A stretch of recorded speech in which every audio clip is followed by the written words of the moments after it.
Soal kemiskinan, kayaknya kita semua tahu ya apa artinya. Tapi pernah nggak sih Anda berpikir gimana sih cara kita mengukurnya? Nah, hari ini kita bakal bedah tuntas kenapa pertanyaan itu ternyata jauh lebih rumit dan jujur aja jauh lebih penting daripada yang mungkin kita bayangkan. Iya, kedengarannya sepele kan? Cuma soal narik garis batas. Tapi coba bayangkan, jawaban dari pertanyaan sederhana ini punya dampak yang luar biasa besar buat jutaan orang. Kenapa? Karena cara kita mengukur kemiskinan itu yang nanti akan menentukan siapa yang berhak dapat bantuan dan program seperti apa yang bakal dibuat untuk menanganinya. Oke, jadi mari kita mulai dari yang paling umum dulu ya, jawaban resminya. Di Indonesia, sama seperti di banyak negara lain, ada metode standar yang dipakai pemerintah. Nah, yang melakukan ini adalah Badan Pusat Statistik atau yang biasa kita kenal dengan BPS. Coba deh bayangin garis kemiskinan resmi ini tuh kayak keranjang belanja paling minimalis untuk sekedar bertahan hidup.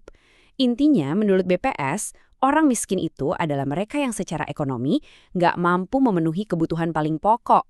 Ya makanan, ya non-makanan. Terus, gimana caranya mereka bisa sampai ke satu angka pasti?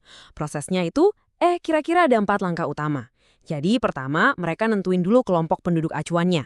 Terus, mereka hitung berapa sih biaya yang dibutuhkan buat makan dengan kalori minimum. Standarnya itu sekitar 2.100 kilokalori sehari. Nah, setelah itu, baru ditambahin biaya buat kebutuhan lain di luar makanan, kayak rumah, baju, dan lain-lain. Dan dari semua perhitungan itu, keluarlah sebuah angka spesifik.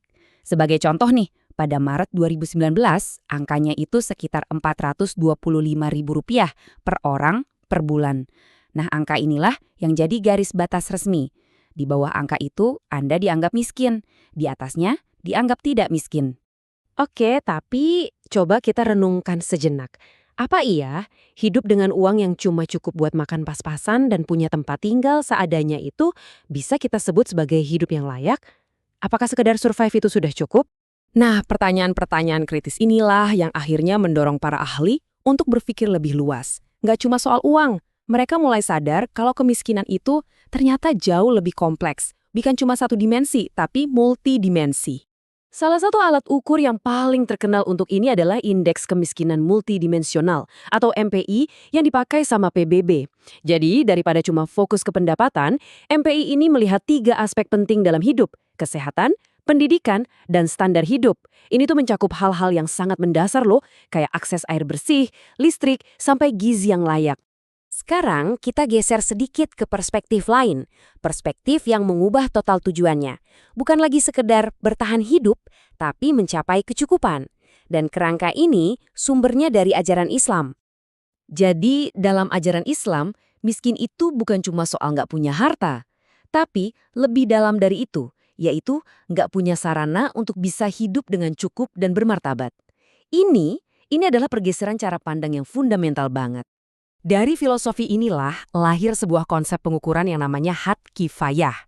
Tujuannya bukan lagi cuma memenuhi kebutuhan paling dasar, tapi mencapai level kecukupan. Sebuah standar di mana seseorang itu bisa hidup mandiri dan punya martabat.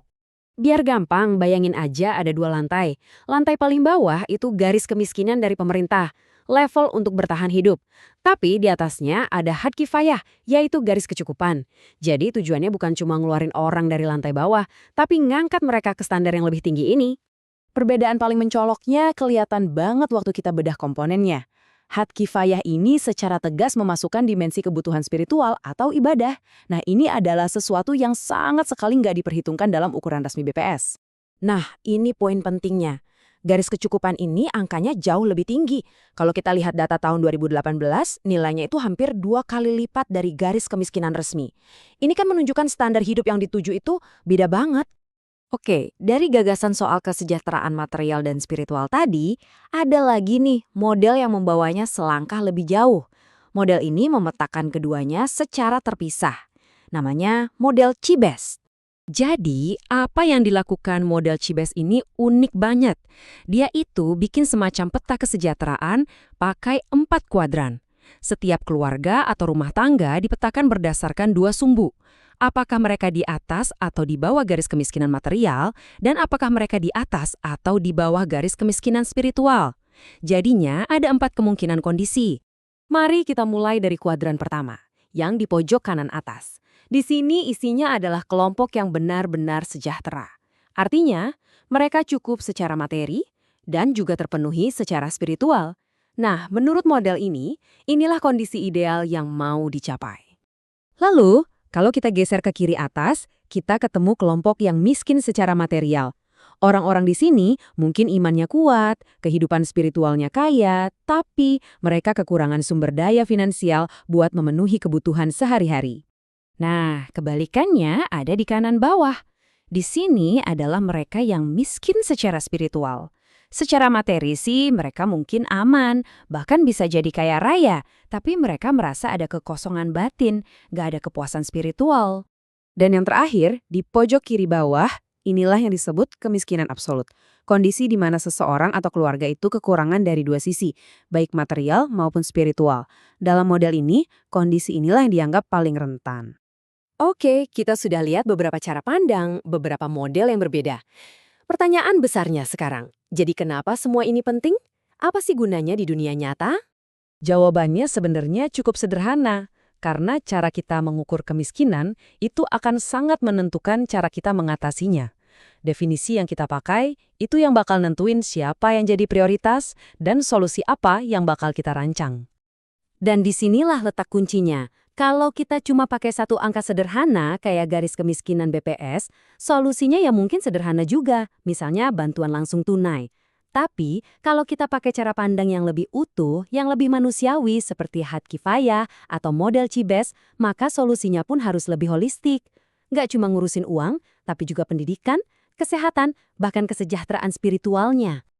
Ini semua akhirnya meninggalkan kita dengan satu pemikiran penutup. Mungkin, langkah pertama untuk menyelesaikan sebuah masalah besar seperti kemiskinan bukanlah langsung mencari solusi, tapi duduk bersama dan sepakat dulu bagaimana kita mendefinisikan masalah ini dengan benar. Karena pada akhirnya apa yang kita pilih untuk diukur, itulah yang menunjukkan apa yang sesungguhnya kita hargai.